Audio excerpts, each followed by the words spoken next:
Hello my welcome to Kuldeep Singh math and physics classes. आइए आज हम कम्प्लेक्स नंबर का चैप्टर स्टार्ट करेंगे और कक्षा 11 में कम्प्लेक्स नंबर का बहुत ही इम्पॉर्टेंट चैप्टर है। समित संख्या का चैप्टर स्टार्ट करेंगे, बिल्कुल स्टार्टिंग से पढ़ेंगे। और अगर आपने हमारे चैनल को सब्सक्राइब नहीं किया है तो आप हमारे चैनल को सब्सक्राइब कर लीजिएगा ताकि आने वाले वीडियो आप तक पहुंच सके और अधिक से अधिक हमारी वीडियो को शेयर कीजिएगा। तो आइए हम बिल्कुल बेसिक से पढ़ेंगे। समित संख्या कहाँ से स्टार्टिंग होती है, समित संख्या की उसको समझेंगे। आखिर क्यों हमें कम्प्लेक्स नंबर की आवश्यकता पड़ी उसको समझेंगे। कम्प्लेक्स नंबर की आवश्यकता क्यों पड़ती है, तो आइए देखिएगा।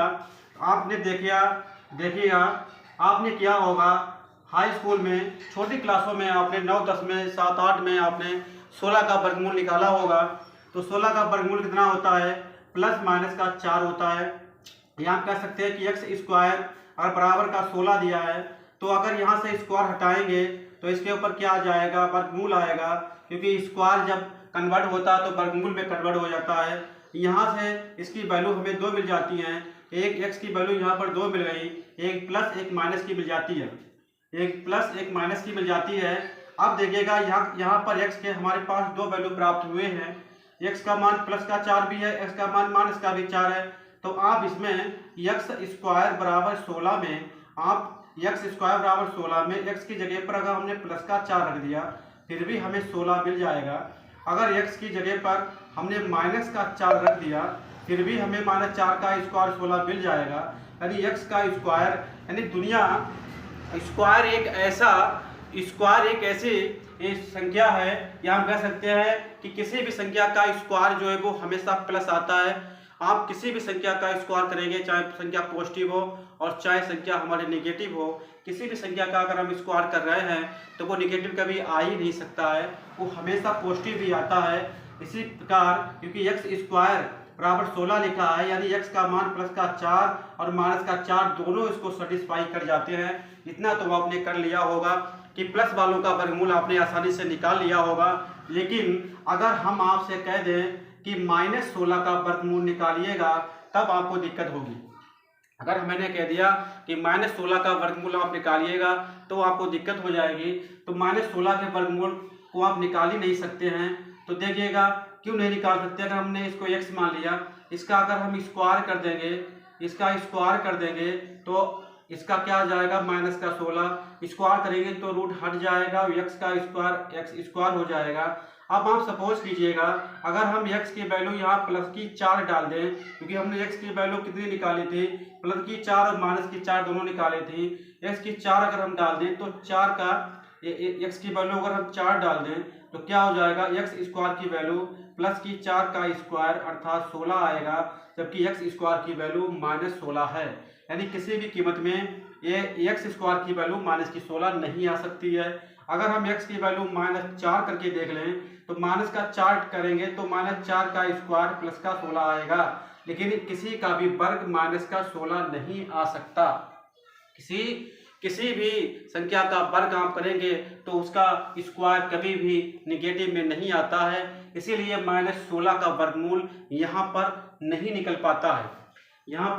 पाता है। तो देखिएगा हम -16 का वर्गमूल निकालते कैसे हैं उसको देखिएगा।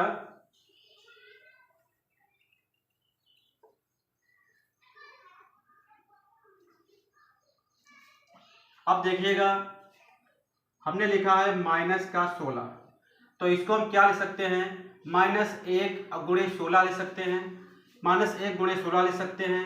अब इसको हम ऐसा भी लिख सकते हैं -1 और √16 लिख सकते हैं, क्योंकि हमने -1 पर भी 16 रूट लगा दिया और 16 पर भी रूट लगा दिया है तो कोई भी दिक्कत नहीं है, क्योंकि ये दोनों क्या है, -1 के ऊपर भी रूट है और 16 के ऊपर भी रूट है, दोनों एक ही परिवार के सदस्य हैं, तो दोनों को अलग अलग भी लिख सकते हैं और 16 गुणे -1 को -16 ही आपका हो जाएगा।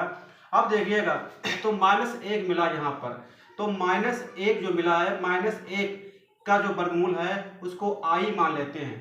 इसे क्या मान लेते हैं, i, यानी किसी भी निगेटिव संख्या का अगर आपको स्क्वायर वो रूट निकालना है, वर्गमूल निकालना है, तो उसको हम i मान लेते हैं। i क्यों मान लेते हैं, क्योंकि आपने देखा होगा कि काल्पनिक संख्या आई क्या है, हमारी काल्पनिक संख्या है। अब काल्पनिक संख्या को हम इमेजिनरी कहते हैं, इंग्लिश वर्ड इसका इमेजिनरी होता है। अब काल्पनिक संख्या है क्योंकि इसका वर्गमूल तो निकलेगा ही नहीं, नेगेटिव का वर्गमूल निकलता ही नहीं है। जब निकलेगा नहीं तो इसको हमने क्या मान लिया, इसको हमने आई मान लिया, क्योंकि नेगेटिव के स्क्वायर को हमने क्या मान लिया, नेगेटिव के स्क्वायर को हमने आई मान लिया। अब आई मान लिया, इसका पहला वर्ड यानी आई यूज कर लिया, और इसी को आई को हम क्या बोलते हैं, इसे हम आयोटा भी बोलते हैं। इसे क्या बोलते हैं, आयोटा कहते हैं। इसे आई को क्या बोलते हैं, आयोटा कहते हैं। तो यहाँ पर हमें क्या, तो रूट -1 है, तो यहाँ पर क्या हो जाएगा हमारा आई। अगर इसका हम स्क्वायर कर दें, देखिएगा -1 का रूट -1 का स्क्वायर कर दिया मैंने, तो आई स्क्वायर, तो इसका रूट हट जाएगा, तो आई स्क्वायर की रूट हट जाएगा, तो वर्गमूल का स्क्वायर करेंगे तो -1 आएगा, यहाँ कितना हो जाएगा आई स्क्वायर। तो यहाँ से हमें आई स्क्वायर की वैल्यू कितनी मिल गई, -1 मिल गई। आई स्क्वायर की वैल्यू -1 मिल गई। अब इसका रूट आराम से निकाल सकते हैं। -1 की वैल्यू आई स्क्वायर और रूट 16 है, और आई स्क्वायर और 16 को ले सकते हैं 4 का स्क्वायर, तो स्क्वायर है और रूट है, हट जाएगा यानी आई आएगा। 4 के ऊपर स्क्वायर है, ये भी हट जाएगा, तो 4 आएगा, यानी कितना हो जाएगा, 4 आई हो जाएगा। तो अगर आपसे कोई कहता है कि -16 का वर्गमूल कितना होगा, तो 4 आई होगा, क्योंकि रूट निगेटिव का अगर संख्या का निकाल रहे हैं तो माइनस संख्या का अगर आप वर्गमूल निकाल रहे हैं तो उसमें आई और लग जाता है। अब बहुत ही आसान है, अगर आपसे कोई पूछता है कि -81 का वर्गमूल कितना होगा, तो 9 आई आएगा। अगर आपसे कोई पूछे कि -121 का वर्गमूल कितना होगा, तो 11 आई आएगा। -64 का रूट कितना आएगा, तो 8 आई आएगा। तो ये काल्पनिक संख्याएं हैं, 9 आई, 11 आई और 8 आई हमारी क्या है, काल्पनिक संख्या है। तो अब हम निगेटिव संख्या का भी वर्गमूल निकाल सकते हैं बहुत ही आसानी से। अब हम देखते हैं कि आई की वैल्यू क्या क्या निकल सकती हैं।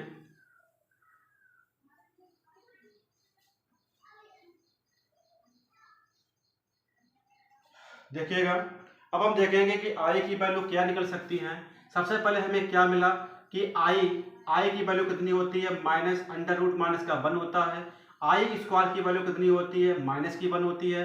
अगर हम आई की वैल्यू 3 की निकालनी चाहें, आई की पावर 3 की वैल्यू निकालनी चाहें, देखिए बहुत ही इंपॉर्टेंट क्लास है, और इतना बारीकी से आपको कोई भी नहीं पढ़ाएगा। इतनी बारीकी से हम क्लास 11 में आपको पढ़ा रहे हैं, क्योंकि बिल्कुल स्टार्टिंग से हमने स्टार्ट किया है, कि आई से स्टार्ट किया है, कि आई कैसे आई, कैसे इसका जो है यूज करते हैं हम आगे, ये भी सब बताएंगे। तो यहाँ पर आई की पावर 3, इसको हम लिख सकते हैं आई स्क्वायर, और इंटू का आई लिख सकते हैं। तो आई स्क्वायर की वैल्यू तो -1 होती है, मैंने अभी आपको बताई, और आई तो कितना हो जाएगा, -आई, यानी आई की पावर 3 की वैल्यू कितनी आ जाएगी, -आई आ जाएगी। अगर हम इसी प्रकार आई की पावर 4 की वैल्यू निकालना चाहें तो कैसे निकालेंगे, तो इसको लिख सकते हैं आई स्क्वायर का होल ऑफ स्क्वायर, और आई स्क्वायर की वैल्यू कितनी है मेरे पास, आई स्क्वायर की वैल्यू मेरे पास -1 है, तो इसका स्क्वायर कर देंगे, और -1 का स्क्वायर कितना हो जाएगा, 1 हो जाएगा। इसका मतलब है कि आई की पावर 4 की जो वैल्यू है वो 1 आ जाएगी। आई की पावर 4 की वैल्यू जो है वो 1 आ जाएगी। अब आप देखिएगा कि अगर आई की पावर, अगर हम 4n, इसकी वैल्यू कितनी आएगी, n आएगी, जहाँ n की वैल्यू जो है, n की वैल्यू 1, 2, 3, 4, 5 जाएगी। अगर n की वैल्यू अगर 1 है, आई की पावर 4 की वैल्यू कितनी आएगी, 1 आएगी। अगर आई की पावर, अगर हम कर दें कि आई की पावर 4n+1 की वैल्यू कितनी आएगी, तो आई आएगी। आई की पावर 4n+2 की बात करें तो आई स्क्वायर अर्थात -1 आएगा। आई की पावर 4n+3 की बात करें तो आई की पावर क्यूब अर्थात कितना हो जाएगा, -आई आएगा, जो कि हम निकाल सकते हैं। क्योंकि अगर 4 का गुणज बन रहा है ना, ये 4 की गुणज बन रहा है, इनका मान 1 डालेंगे तो आई की पावर 4 बन जाएगा, और आई की पावर 4 की वैल्यू 1 बन जाएगी। आई की पावर 4n+1 है, आप इनका मान 1 डालेंगे तो यानी इस पर सिंपल 1 बचेगा। तो ये हमारा आई की पावर 4 की वैल्यू, n की वैल्यू 1, 4n+1 है तो आई आएगा। आई 4n+2 है तो -आई आएगा, अब 4n+3 है तो -आई आएगा। तो ये वैल्यू हमने निकाल ली है। तो देखिएगा इससे हमें मिलता क्या है।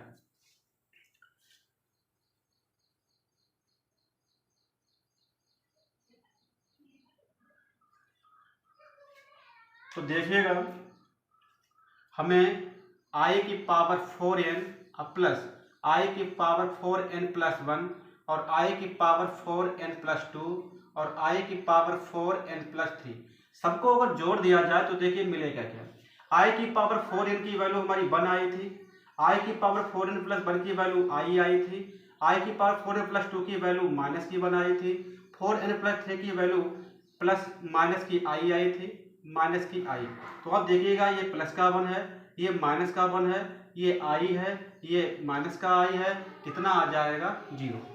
अब यहाँ से क्या मिला, यहाँ से हमें ये मिला है कि अगर 4 लगातार पावर हैं, 4 लगातार पावर क्रमागत पावरों का जो अगर i में 4 लगातार पावर अगर आ रही हैं तो उनका जो योगफल होगा वो हमेशा 0 होता है।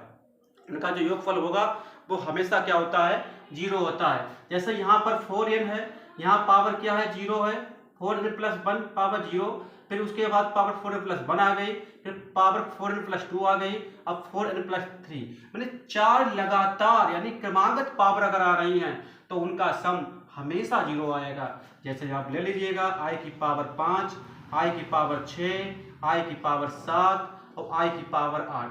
इसके देखते हैं वैल्यू कितनी आएगी i की पावर। अब देखिए आपको करना क्या है, कुछ नहीं करना है। अगर आपको i की पावर 5 का निकालना है, i की पावर 5 का निकालना है तो 4 से भाग करना है। बहुत ही आसान है। हम i की पावर i का कितना भी मान हो, हम i के पावर में कितना भी मान हो, हम उसका मान आराम से निकाल सकते हैं। अब 5 को आपको 4 से भाग करना है।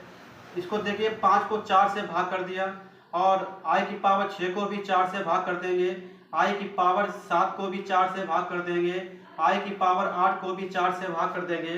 तो यहाँ भाग करेंगे तो शेषफल 1 बचेगा, यहाँ 6 को 4 से भाग करेंगे शेषफल 2 बचेगा, और 7 को 4 से भाग करेंगे शेषफल 3 बचेगा, शेषफल 3 बचेगा। और i को 8 को 4 से भाग करेंगे तो शेषफल कितना बचेगा 4 बचेगा। तो यहाँ तो i आ जाएगा, i स्क्वायर की वैल्यू माइनस का 1 होती है, जैसा कि हम आपको बता चुके हैं। i क्यूब की वैल्यू माइनस का i आएगा और i की पावर 4 की वैल्यू कितनी होगी 1। तो देखिएगा ये प्लस का i है, ये माइनस का i है, ये माइनस का 1, ये प्लस का 1 और हमारा कितना आ गया 0। तो यही हम आपको समझाने का प्रयास कर रहे हैं कि अगर किसी i के ऊपर अगर 4 लगातार क्रमागत पावर आ रही हैं, उनका सम अगर आप करेंगे तो हमेशा 0 आता है। आपको देखने की कोई भी आवश्यकता नहीं है।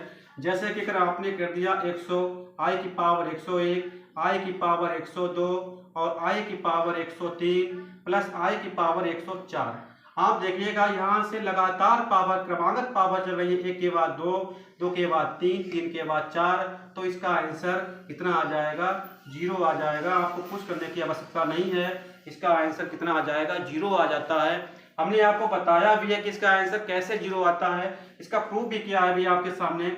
अगर अब उसके बाद देखिएगा, अगर लिखा है 2005 है, i की पावर 2006 है, i की पावर 2007 है और i की पावर 2008 है, तो देखिए 5 के बाद 6, 6 के बाद 7, 7 के बाद 8 आ रहा है। लगा क्रमागत पावर आ रही है, इसीलिए इसका सम कितना हो जाएगा 0 हो जाएगा। ये देखिएगा कितना हो जाएगा 0। तो आपको याद क्या रखना है कि i की अगर पावर जो है वो क्रमागत पावर अगर आ रही है, लेकिन 4 बार, कितनी बार 4 बार, अगर i की 4 बार पावर जो है लगातार क्रमागत पावर अगर जो है क्रम से आ रही हैं, 4 बार आ रही हैं, तो उनका सम करेंगे तो उनका सम हमेशा कैसा आएगा, उनका सम हमेशा हमारा 0 आएगा। ठीक है, तो उनका सम हमारा कैसा आएगा 0। आइए हम और भी i की पावर को निकाल कर देखते हैं क्या क्या आएगा। जैसे हमने लिख दिया i की पावर, लिख दिया मान लीजिए 2006, i की पावर 2006 की वैल्यू हमें फाइंड करनी है। तो हमने आपको क्या बताया था कि 2000 जो 6 लिखा है इसको आप 4 से क्या करेंगे डिवाइड करेंगे। 4 से भाग क्यों करते हैं, 4 से भाग क्यों करते हैं, क्योंकि 4 से भाग करने पर क्योंकि i की पावर 4n हमने लिखा, आपको बताया था अभी कि i की पावर 4n की वैल्यू 1 होती है, यानी जितने भी 4 के गुणक बन जाते हैं, जितने भी i की पावर में 4 बनेंगे, i की पावर 4 का गुणक बनेगा, उसका मान कितना होता है, 1 होता है। इसलिए इसको हम 4 से डिवाइड कर देंगे। तो 4 को आप भाग करके देख लीजिए, 4 पंजे 20 और 0 आएगा, और 4 एकम 4, यानी इसमें जो शेषफल बचने वाला है, जो शेषफल बचेगा वो आपका कितना आएगा, 2 आएगा। तो i की पावर कितनी हो जाएगी, 2, और i की वैल्यू हमारी कितनी हो जाएगी, -1। i की वैल्यू कितनी हो जाएगी, -1। देखिए आपको याद रखना है, हमने आपको क्या बताया कि i की वैल्यू क्या होती है, √-1 होती है। i² की वैल्यू -1 होती है। i³ की वैल्यू -i होती है, और i⁴ की वैल्यू +1 होती है। तो ये रिजल्ट आपको याद रखना है, ठीक है, ये रिजल्ट आपको याद रखने हैं। 4 तक हम याद कर लेते हैं, उसके बाद जो है हम कितने भी पावर हो उसको आराम से फाइंड कर सकते हैं। आइए इसके बाद और देखते हैं, i की हम और भी पावर लेते हैं। तो जैसे हमने i की पावर ले लिया, यहाँ पर मान लीजिए i की पावर ले लिया हमने 2000, मान लीजिए इतना ले लिया, 20,010 ले लिया। अब इसकी पावर क्या होगी, आपको कुछ नहीं करना है, इसको 4 से भाग कीजिएगा। 4 से भाग करेंगे तो 4 पंजे 20, फिर 0 और 4 दूनी 8, यानी कितना आएगा, i की पावर स्क्वायर आएगा। और i की पावर स्क्वायर की वैल्यू कितनी हो जाएगी, -1 हो जाएगी। तो बहुत ही आसान है। आइए अब हम सीखेंगे कि अगर हम सीखेंगे कि i के ऊपर अगर नेगेटिव का चार्ज है, i के ऊपर अगर नेगेटिव का मतलब i के ऊपर नेगेटिव की पावर आ जाए, तब हम उसको कैसे करेंगे। तो i की पावर मान लीजिए क्या कितना है, मान लीजिए हमने i की पावर -12 निकालना है। तो आपको करना क्या है, इसको आपको अपान में लाना है, i की पावर 12 बन जाएगा। अब i की पावर 12 को क्या ले सकते हैं, i की पावर 4 की पावर 3 ले सकते हैं, और i की पावर 4 की वैल्यू कितनी थी, 1, तो 1 की पावर 3, यानी 1 की पावर 1 कितना हो जाएगा, हमारा आंसर 1 हो जाएगा। ठीक है, ऐसे ही कि i की पावर मान लीजिए अगर 25 दी है, तो इसको अगर आप अपान में लाएंगे तो पावर प्लस की हो जाएगी, और पावर प्लस की हो जाएगी, इसको क्या ले सकते हैं, i की पावर 4, i की पावर 4 की पावर 6 कर लिया, और एक शेषफल बचेगा i। तो अब देखिएगा i की पावर 4 की वैल्यू कितनी होती है, 1, और इंटू में कितना चल रहा है, i, तो कितना हो जाएगा, 1 अपान का i। आपको इसमें अब देखिए यहाँ बटे में i आ गया, तो बटे में i नहीं होना चाहिए। आप कैसे भी इसको गुणा करके, i से गुणा भाग करके आपको अंश में i ले जाना है। तो क्या करेंगे, इसमें i से गुणा कर देंगे और i से भाग कर देंगे, तो यहाँ i आ जाएगा। i की i से गुणा करेंगे तो माइनस का i² आएगा, और i² की वैल्यू -1 होती है, माइनस से भाग करेंगे तो क्या आ जाएगा, i की पावर -25 की वैल्यू कितनी हो जाएगी हमारी, -i आ जाएगी, -i आ जाएगी। तो हम इस प्रकार i की चाहे पावर प्लस में हो चाहे पावर नेगेटिव में हो, हम सभी में i की वैल्यू जो है आराम से निकाल सकते हैं।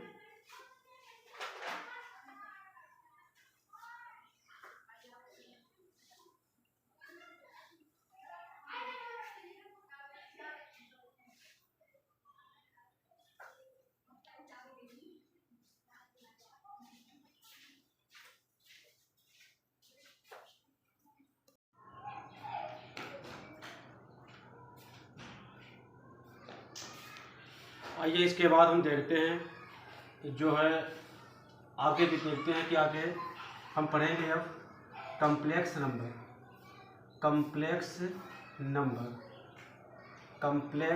नंबर जिसे हम सम्मिश्र संख्या कहते हैं।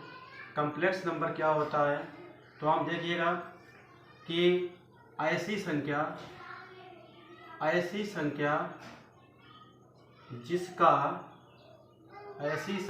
जिसका एक भाग वास्तविक तथा दूसरा भाग काल्पनिक होता है। ध्यान दीजिएगा कि कम्प्लेक्स नंबर क्या होता है हमारा, कम्प्लेक्स नंबर ऐसी संख्या जिसका एक भाग तो वास्तविक होता है, लेकिन एक भाग उसका क्या होता है, काल्पनिक। इसको करते हैं, इसे z से प्रदर्शित करते हैं, ठीक है। सामान्यतः इसको जड़ से करते हैं प्रदर्शित, और प्रदर्शित करने के लिए आप किसी का भी इस्तेमाल कर सकते हैं। तो इसे करते हैं प्रदर्शित जड़ से। जैसे आप जड़ से भी करते हैं तो अल्फा से भी कर सकते हैं प्रदर्शित, बीटा से भी कर सकते हो। ये कोई फिक्स नहीं है कि आप इसको जड़ से ही प्रदर्शित करें, ठीक है।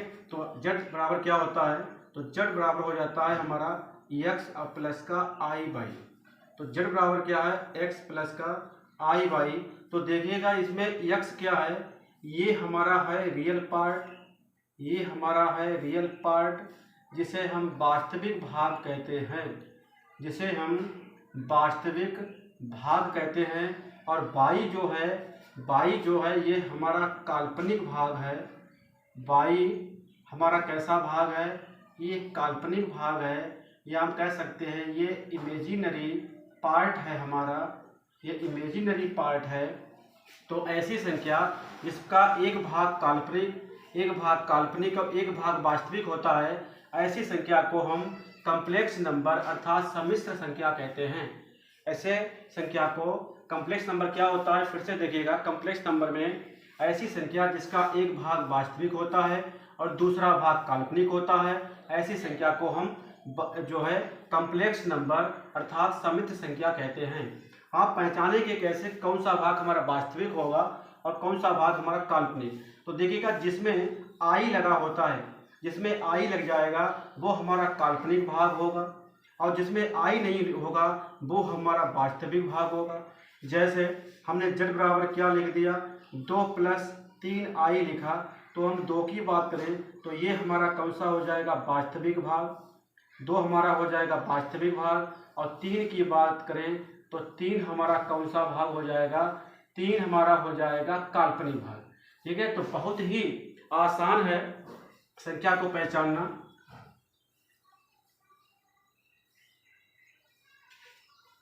आइए इसके बाद देखते हैं। अब देखिए z बराबर हमने क्या लिखा, z बराबर लिख दिया हमने मान लीजिए 3 - 5i। तो देखिएगा इसमें रियल पार्ट की बात करें, सबसे पहले हम रियल पार्ट कितना हो जाएगा आपका 3, और इमेजिनरी पार्ट यानी काल्पनिक संख्या कितनी हो जाएगी, -5 हो जाएगी। और देखिए एक और एग्जाम्पल लेते हैं। जैसे हमने लिख दिया -18 और +5i, तो इसमें रियल पार्ट कितना हो जाएगा, -18, और इमेजिनरी पार्ट कितना हो जाएगा आपका 5 हो जाएगा। एक संख्या ये भी हो सकती है, जैसे हमने 2i केवल लिख दिया।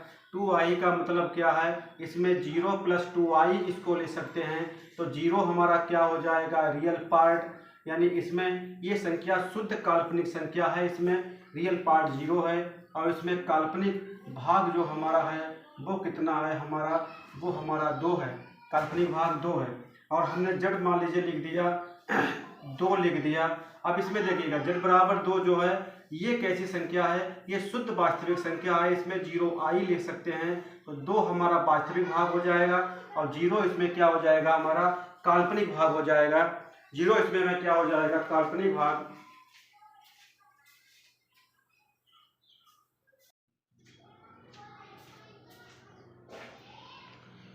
आइए इसके बाद कॉम्प्लेक्स नंबर को देखते हैं।